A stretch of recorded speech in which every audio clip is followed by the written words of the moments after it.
حضرت کیا یہ پتہ لگانا ضروری ہے کہ حضرت مسیح علیہ السلام حضرت سلمان فارسی کی نسل سے ہیں؟ کیا حضرت مسیح علیہ السلام حضرت سلمان فارسی کی نسل سے ہیں؟ ضروری نہیں ہے. اول تو نسل کا جھگڑا بھی ہے.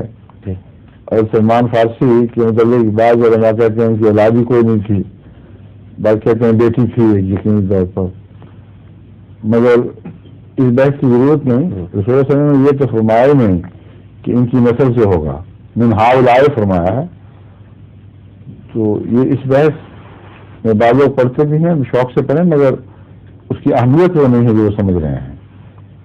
من ہؤلاء کہہ کر ایک اتنے وسیع علاقے کی طرف اشارہ فرما دیا ہے جس میں ازبکستان بھی شامل ہے، جس میں تتارستان کا علاقہ بھی آ جاتا ہے، اور چینی نسل کے لوگ بھی اس علاقے میں آباد تھے.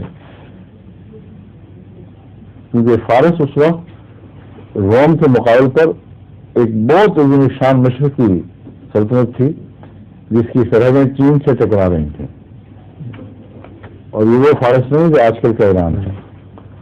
اس لیے ایک الجھن ہی نہیں، مجھے تو کبھی بھی اس میں الجھن، ترکی بھی اس کا حصہ تھا. اور مسلم صاحب اسلام میں مختلف جگہوں پر جو مختلف باتیں بیان فرمائی ہیں لوگ سمجھتے ہیں متضاد ہیں، حالانکہ ایک ہی بڑے دائرے کا جز ہیں. وہ اس دائرے کے اندر جو من ہؤلاء کا دائرہ ہے، ترکی، تاتاری، ازبکستانی، ایرانی، یہ سارے آ جاتے ہیں. کیونکہ بلا شبہ اس وقت فارس کی حکومت اتنی وسیع تھی. ٹھیک ہے، جو خورش نے فارس کو وسعت عطا کی ہے، وہ اس کے بعد یہ سب فارس کا دائرہ پھیلا ہے. دراصل جس کا قرآن کریم نے ذکر فرمایا نا، اس میں اس طرف بھی جاتا تھا، وہ ادھر بھی جاتا تھا، ہمیں بڑی طاقت بخشی. بائبل نے بھی اس کا ذکر کیا ہے. جو خورش بادشاہ تھا جس نے فارس کا ایک عظیم شان وسیع تر تصور پیش کیا تھا، بنایا تھا، اور رسول اللہ صلی اللہ علیہ وسلم کے زمانے میں وہی حالت تھی. ابھی یہ سلطنت اس طرح ٹوٹی نہیں تھی جس طرح بعد میں ٹوٹی ہے. ٹھیک ہے.